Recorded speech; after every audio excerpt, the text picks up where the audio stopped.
So once upon a time, 1950s, Staten Island Hospital, people there were living with tuberculosis. And these chemists came up with this compound isoniazid, which they thought would help treat this tuberculosis. But something strange really happens instead. They give these patients isoniazid, and all of a sudden they are euphoric. A Time magazine reporter came and said people are dancing in the halls. So, what's going on there? At the time, your options for treating depression were not great. Most of them were hospital bound, had to go through electroshock therapy, which was painful, you know, expensive, intrusive, and most importantly, like really didn't work. Anyway, so psychiatrists get wind of this isoniazid and they think, geez, why don't we give this to our bedridden depression patients? And they do. And sure enough, the results were pretty amazing. These psychiatrists in Ohio wrote a report saying that this was better, cheaper, faster, more effective, easier to administer than any other depression therapy we've tried. So we absolutely would endorse this. And it was them who actually coined isoniazid as an antidepressant. But it birthed a whole class of drugs that said, okay, we can treat the symptoms of depression. From the first page, we say social prescription doesn't aim to replace other types of prescriptions. We need everything on the menu. I do think it's worth saying, though, that rates of anxiety and depression have really increased, rates of stress, rates of ADHD. And, when it seems like our collective mental health is getting worse, we have to consider, like, why are all of these things going up? Could it really be that just more people today are chemically, born this way? Or does it have to do with the way we live our lives? And the thesis of this book is that at least some of that is compounded by the way we live our lives, which is disconnected mostly from what we need to thrive.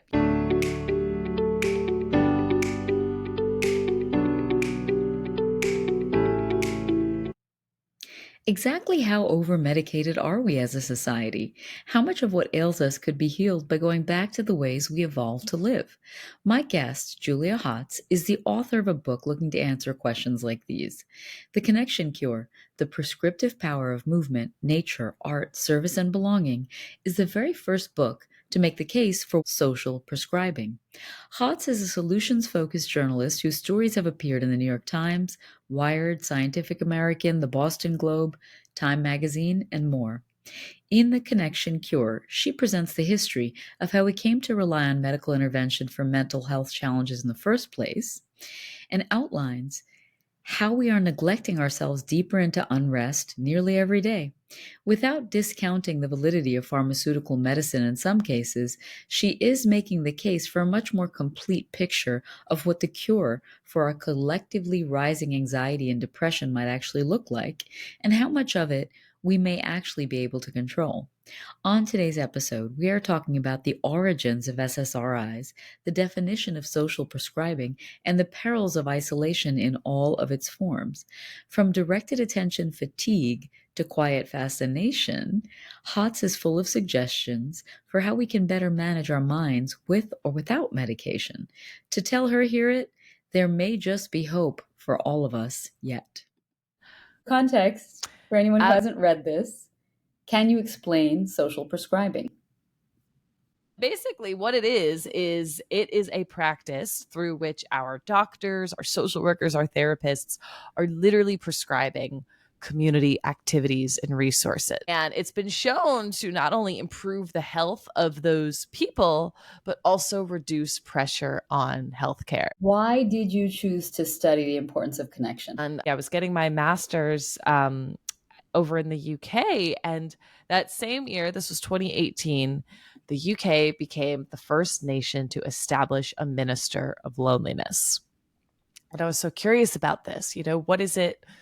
What was a minister of loneliness going to do? And why is the UK investing public health dollars into this? And, it turns out it's now common knowledge, but loneliness is really bad for our health. I mean, it's bad for our physical health, it's bad for our mental health. It's linked, its health consequences have been compared to smoking 15 cigarettes a day. And so I was curious about what is the opposite of loneliness, and what do people living in the UK who are lonely actually want this minister to do? And it was through them, and then through sort of reporting on this issue for the next 6 years, that this movement of social prescribing came across my radar. And that's the tagline of social prescribing, by the way, shifting from what's the matter with you to what matters to you. And I came to find out that, loneliness is just the tip of the iceberg, actually. A lot of us, could stand to live more connected. And some of the roots of the ailments today that we don't even think about as being related to connectedness, such as depression or anxiety or even ADHD and chronic pain, are actually driven sometimes by the connections in our environment. So that was the beginning. But then, this just took on a life of its own, really. I'm most interested in anxiety living in New York, or really just any kind of a human living anywhere, but particularly in New York. But have there been any studies around which type of loneliness is more harmful to your health? Friendship loneliness versus family loneliness Well, versus that's a good romantic question. loneliness? And Are we focusing on the wrong in thing? my research, I don't know how useful it is to break that down. Or I don't know, let's say I don't know enough about it, but the way that I've understood loneliness in the literature is a gap between the, connection you would like in your life and the connection that exists in your life. So it's totally subjective. I mean, you could be lonely in a crowd, as it says, and likewise, you could have just like one friend or, your partner and be totally content with your connections. So for me, though, that research does suggest that whether it's friendships or romantic partners or workplace connections, weak ties, strong ties, whatever you want to call it, what's important is the quality and not the quantity. And the research suggests that quality connections should help us affirm who we are. You know, we should be able to trust them. We should be able to confide in them. And evolutionarily, I mean, we evolved to seek out relationships with people who help us understand ourselves better. So I would say that, maybe turning that question back on itself, I would say that there's a lot of research suggesting that the presence of that, again, whether it's from your friends, your partner, your workplace, your general community, that's what's really important. The feeling of being known. Yes.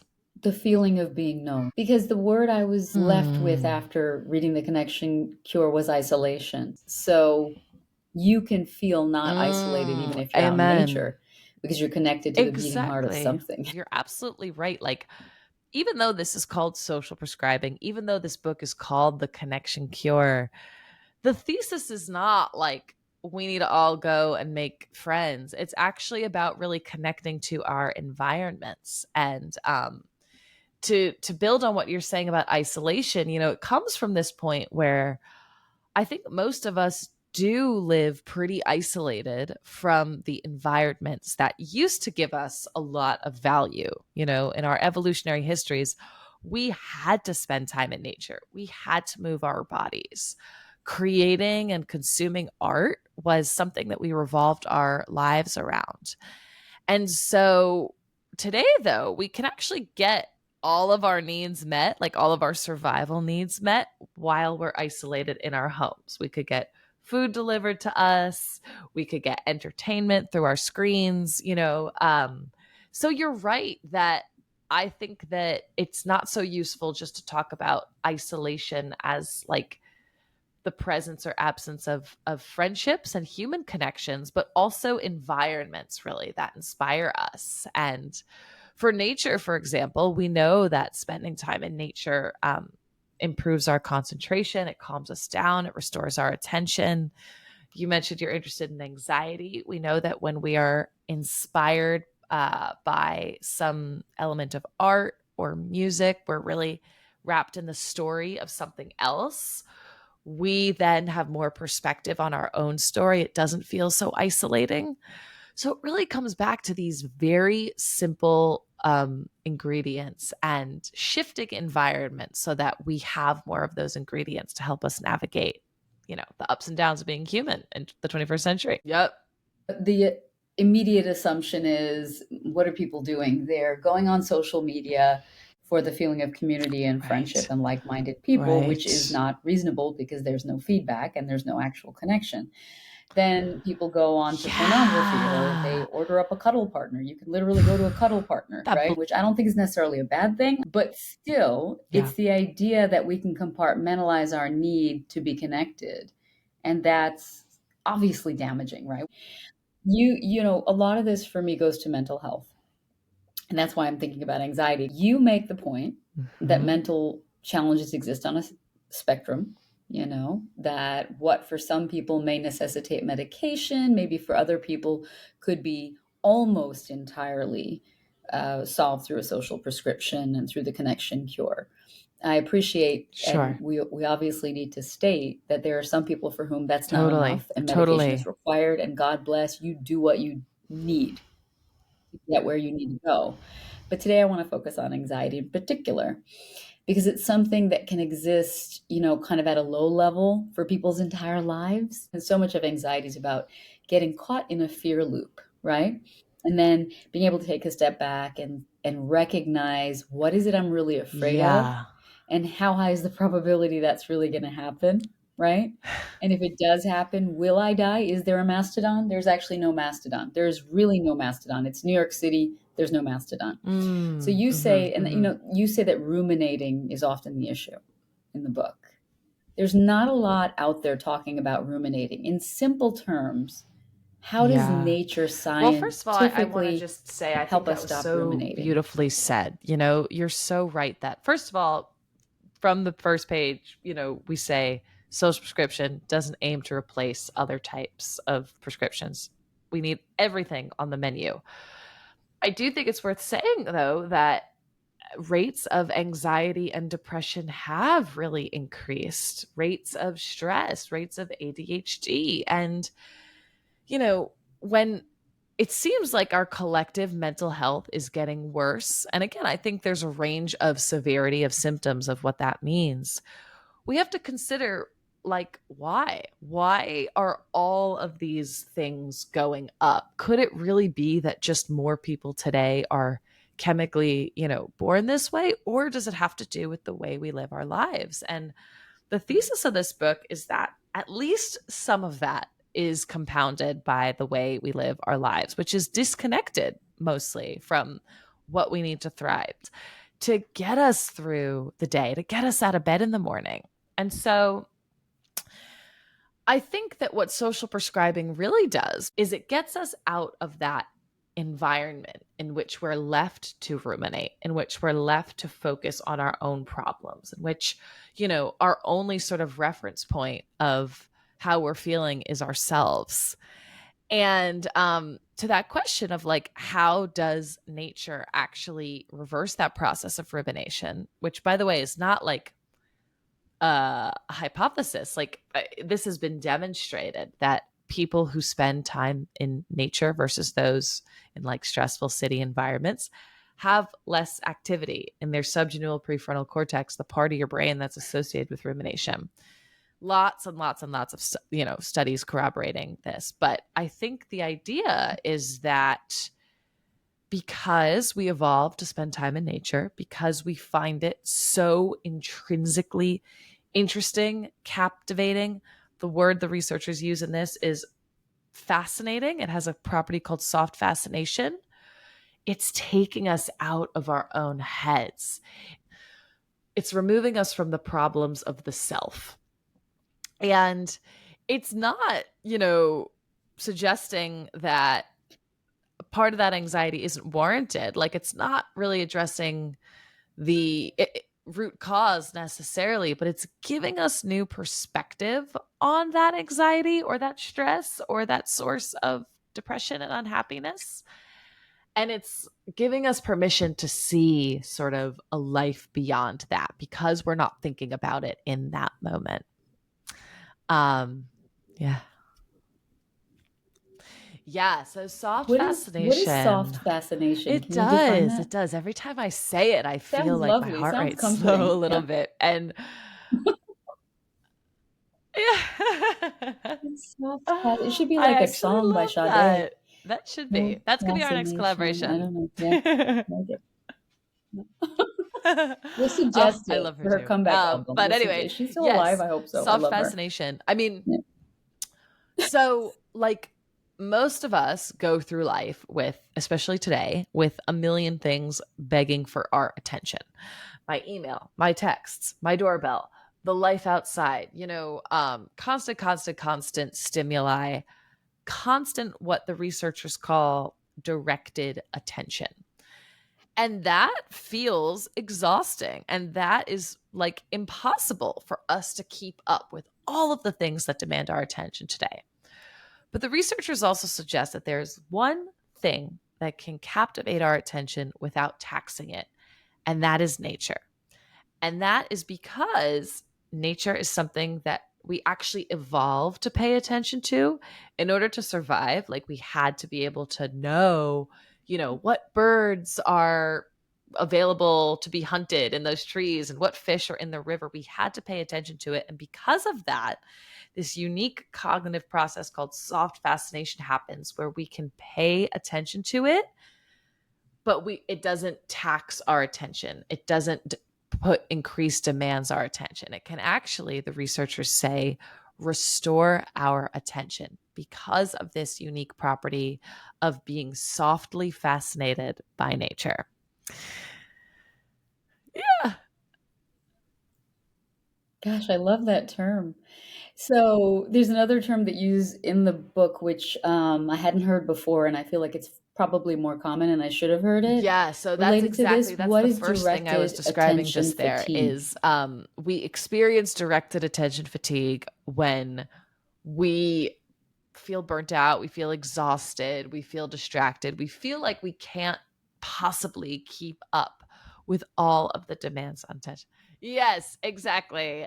That's not soft When my kids keep fascination. touching me, and just keep touching me, and then Nora O'Donnell is telling me something on TV, my daughter's touching me, and someone's honking outside, and I don't know what That time is it is, and we're gonna be late exactly for it. school, And you're and just then like, somebody touches oh me my again? Is gosh, that what I it just is? can't. I just want to lay in a puddle and not deal with any of these attention demands. And what happens when you experience directed attention fatigue, which is very similar in symptomology as ADHD, by the way, is that, yeah, I mean, like if you look up I mean, really, that's Really? what Huh. it's about. Your attention is malfunctioning in a way, and um the result of that are these feelings of distraction and burnout and exhaustion, simply because an overwhelm. Yeah, you can't pay attention to And everything. overwhelmed. um You just gave me a whole other level of empathy, genuinely, for people who I know who have real, chronic, lifelong mhm, mhm. medication requiring Yeah. ADHD, because the level of aggravation that I have when I have that moment, and then I'm about to spill the coffee on myself, and I can't articulate how many things I'm worried about in that Yes, moment, and then somebody touches me. Um, if that is the state of constant totally. ADHD, then I literally do not Absolutely. know how And, people I leave their mean, it's house important to say if they that have as with all of these things, anxiety, depression, but ADHD especially, like it exists on a spectrum. It's different for everybody. But at its core, it's exactly that. It's an inability to sort of keep up with demands on your attention. Which is why, like many cases, we prescribe Ritalin and Adderall as a way to stimulate our different attention pathways and help improve our focus, improve our concentration. And what this book is suggesting in that chapter where we talk about ADHD, in fact, a man named Nick who is diagnosed with it gets prescribed a fishing prescription to treat it, is that actually our environments can also help us improve our focus and concentration, can reverse those effects of directed attention. And what Nick told me and others who were prescribed this fishing excursion had told me was that, this is an activity that requires so much focus and attention and patience, um, that it helps us practice paying attention. And it feels kind of fun and it feels social and it feels rewarding when you do catch a fish. Um, and because we know also about this soft fascination thing, that literally just being in the presence of nature can restore our attention, that people don't just experience those benefits in the moment, but they experience it after, right? It's almost as if like being in nature has kind of reset all those attention stressors and has made you more mindful about, okay, what should I actually pay attention to? Is my kid touching me? Is that really like the most important thing I need to pay attention to now? It's kind of like a good night's sleep. Like you become better at judging your attention demands.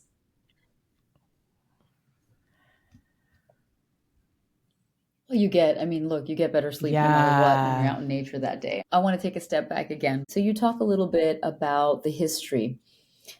When did we shift from seeing things like anxiety as being rooted in isolation It's a to great seeing question. And them it as really being rooted in surprised me. chemical imbalance? I remember being like an 8-year-old kid watching TV and Mhm. seeing a commercial about antidepressants and having it be explained as a chemical imbalance. But I was really surprised to learn that that interpretation of depression was actually rooted in studies on the first antidepressants, which were then sort of, I would say, misconstrued in history. So let's take a step back. For most of human history, I mean, depression, anxiety, all these things are very real. And we have records of researchers talking about them, as early as the Roman Empire, for example. There were references to anger and anxiety. Depression, too, for a long time, it was understood as the loss of a connection. And then in the 1950s, mid century America, which, if you have that picture in your head, I'm sure you're immediately picturing like all the wars we were engaged in, all of the civil unrest, all of the, different inequalities in race and gender that we were experiencing in the United States, all these conspiracy theories about communism and, this very high anxiety time in American life. So it was very interesting to me to learn that the earliest attempts to market medication to address anxiety and depression happened when our environment was very anxiety inducing and stressful and depressing. Is it so But, peaceful? Yeah. even in the earliest DSM, even in the earliest, manual of mental disorders, they were understood mostly as reactions to a stressful environment. So, for example, ADHD was once understood as a hyperkinetic reaction. Throughout the second half of the 20th century, as demand for medication grew, I mean, by 1970, like, Valium was one of the most prescribed drugs in America. I think something like 1 in 20 Americans had tried an anti-anxiety medication when they were at their height. And this was before all the like, data on their side effects came out. But during that time, the language around anxiety and depression, it started to be understood more as a disorder. This earliest paper, so that what we understand is like the chemical imbalance theory of depression, was a paper by this guy Joseph Schildkraut in 1965, who proposed that depression is a chemical imbalance because of the way the earliest antidepressants worked. Because antidepressants appear to increase our production of serotonin and norepinephrine, these sort of like mood boosting neurotransmitters. His theory was that, well, depression then is probably caused by an imbalance or a lack of these things. But he says in that paper, this is a really like basic oversimplification of a very complicated state.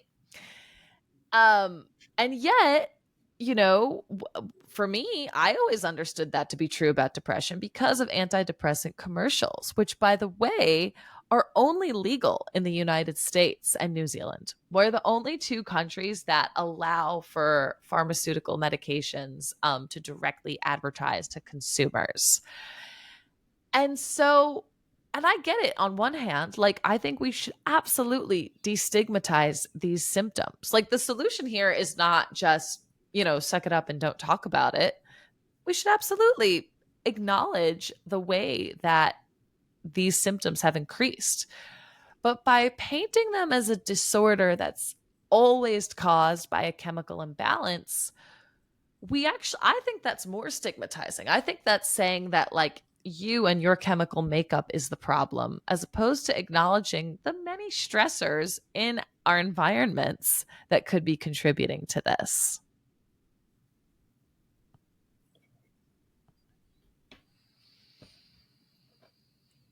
It sounds like the science was inconclusive, but people who wanted to sell drugs ran with it, right? Which is not a new story. I interviewed someone else on the podcast recently who had written a book called Third Millennium Thinking, and among other things, he audits modern society's inability to have truly productive discourse. He also makes a point, a very good point in that conversation about how he saw time and time again how many scientists would uh, write a complete study and then cherry pick the information when they were speaking in front of Congress that advanced the point that they were in favor of. If the entire report were one sentence and that was the Yeah. sentence you read, it would be complete. But you cannot pick one point, right? Yeah. So it makes sense that things would go that way. But tell me about the other. There Yes. was a depression Yes. drug, Well, this is really isoniazid. interesting. And I mean, just to what you just shared, I think it's really, really dangerous when we do this with health, which is why, again, at the end of the day, I'm like, even though, all of this is true in the history of antidepressants, I still believe that some people should be prescribed them. But I do think it's important to tell the whole story. This is getting to isoniazid, and this is true for most drugs. Like, I will say that I was really surprised to learn that for almost all of the psychiatric drugs that I profile in this book, antidepressants, anti anxiety medication, the earliest ADHD medication, they were kind of accidentally discovered to like treat something else. And that was definitely the case with isoniazid. So once upon a time, 1950s, Staten Island Hospital, people there were living with tuberculosis. And these chemists came up with this compound, isoniazid, which they thought would help treat this tuberculosis. But something strange really happens instead. They give these patients isoniazid, and all of a sudden they are euphoric. A Time magazine reporter came and said people are dancing in the halls. They're snapping pictures of these people who were bedridden with tuberculosis and are all of a sudden experiencing so much euphoria and pleasure. So, what's going on there? At the time, 1950s, your options for treating depression were not great. Most of them were hospital bound, had to go through electroshock therapy, which was painful, expensive, intrusive, and most importantly, like, really didn't work and damaging. And damaging, right? I mean, really 100%. genuinely damaging. So you would never know what the long-term effect was.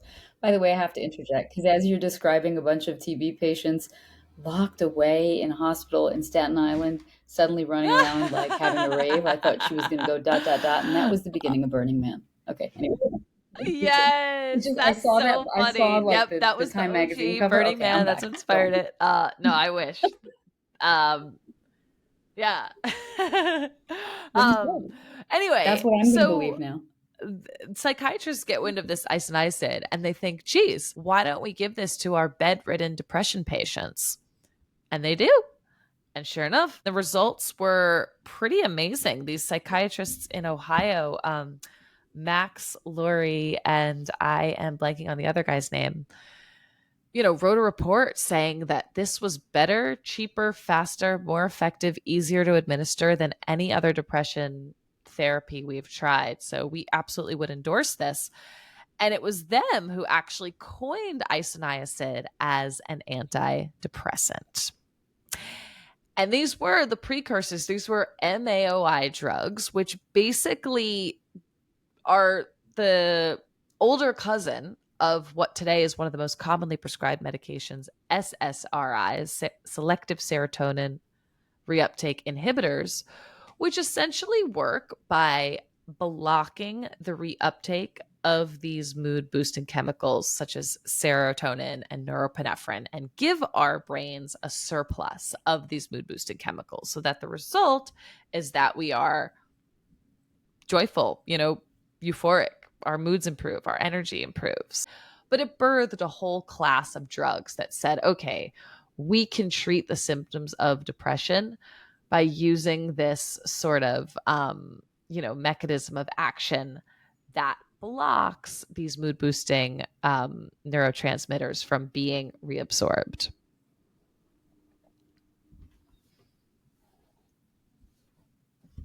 There's the scientific history of the medicine, and then there's just like culturally how we've thought about mental health challenges. I grew up hearing, oh, depression is a luxury, which I can't even fathom any more than anybody ever said that. Sounds very Archie Bunker. But because there was a whole generation of us that grew up hearing that, I think the pendulum swung too far in the other direction. But there should have been a middle ground, and the middle ground should have been where, number one, is this situational or not situational? When you are a child of immigrants, you don't really have these conversations in the 90s and 80s and that kind of thing. So when you're navigating it, you have to find your own template. And for a lot of people, I know that template was, number one, is this situational? Has something horrible happened? Because if it's happened, I have to give myself a year to figure this out myself. It's almost impossible not to make your life better in a year if you're trying, right? If you believe that you have some sort of agency, which prevented a lot of people, I think, from going on medications that maybe they didn't need. But for people who were closer to the other end of the spectrum where it wasn't situational, I think it was harder to diagnose that, to self-diagnose, because there could be horrible things going on. By the way, you're in your teens, you're in your 20s. That's supposed to be messy. So the ability to parse whether what you're feeling is situational or a result of a trend of situations or your chemical inability to bounce back, which is not your fault. And so you're basically torturing yourself not by going on medication, is a whole other thing. Someone probably has asked you this. And it's a little bit inflammatory. Like, are you suggesting that most of what we call anxiety in modern society, while treatable with pharmaceutical medication, is actually not caused by any kind of chemical I'm glad imbalance? you are asking that. I don't want to make declarative statements for everybody who's ever experienced anxiety.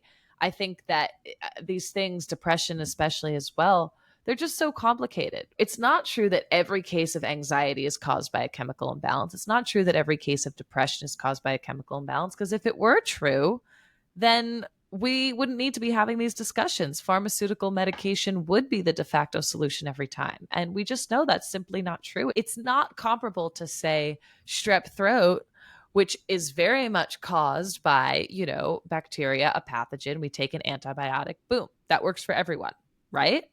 The same is not true for mental ailments. And so I do think it's accurate to say that at least some cases have environmental factors as a contributor. My book tells the story of this woman, Amanda, who, when I meet her, I mean, gosh, she's this lovely, cute British woman. Absolutely not somebody that you would think has had a chemical imbalance that, makes her depressed. But lo and behold, Amanda found out her husband was having an affair. She divorced him. She got fired from her job. Her mom died. She had to move to a new place where she didn't know anybody. And this was during the pandemic itself. So she calls these the big five events. And then all of a sudden, Hmm. Amanda starts feeling depressed. And now, Amanda's story, though, is one where she is prescribed the maximum dose of antidepressants. And she ends up getting a prescription for a sea swimming course where she is finally motivated to get out of bed in the morning. And by the end of that course, Amanda was able to go from the maximum dose to the minimum dose of antidepressants. I think we should be open to a spectrum of options for the spectrum of complicated things that can happen in our lives. You could say that there's this tremendous power in living in the Yes. moment, right? We evolved to take comfort from Yeah. knowing that there's a collective that would help us fight off the mastodon. Yes. Is the goal of social prescribing, in your opinion, just to get us back to Great, that mental baseline that we were evolved for? great question. Was when I was writing the book, my own answer to that question changed. And I do think there is a lot of truth to that, that, these five ingredients that my book profiles on social prescribing: movement, nature, art, service, and belonging. Like, there is a reason why civilizations structured their lives around these things. There is a reason why there's virtually no studies showing that these things are bad for us. I think part of the goal is to do just that. Like, humans are incredibly resilient, and there's a lot of wisdom and power in tapping into the knowledge of, like, what has made this feel less bad in the past. I think, though, what I come to find out is, Yeah. the whole part two of this book is about, this is really good for healthcare. This is going to reduce pressure on clinicians who are seeing people with mostly environmental root cause stressors. Um, so I thought, yeah, okay, the goal of this is to get this implemented in mainstream in healthcare. And I still believe that's part of it. But then, I the curtain gets like pulled back, and this sort of renowned critic of social prescribing, his name is Cormac Russell. He's amazing.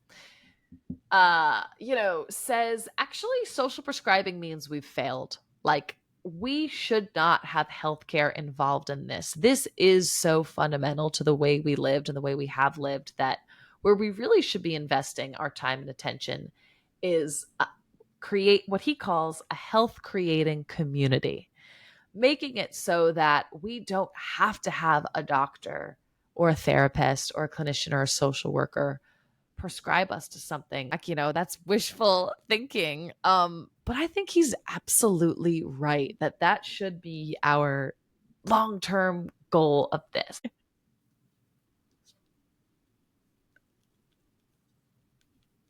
I mean, what would be the prescription? All the children in America have to, um, all the children Mm. in America have to walk to school together in groups so that they're not riding a bus, looking at social media, etc., right? And all the adults need I mean, what? If they're going to go I out and have think drinks, they have to so. walk I mean, home. yeah, that would be cool. I would Is like to that see it? that personally. But I do think one, yeah. It would be funny. Just imagine all the people trying to There's stumble more home. That would be, laughter. and then There's less laughter, cars then on the there's more street. I laughter love for it. everyone. So I really think the goal is to have that flipped script. Instead of just focusing on what's the matter with you, your symptoms, your problems, your deficits, focus on what matters to you. When was the last time you experienced true joy, true awe, a true sense of flow and purpose and childlike wonder? I think that's the real prescription.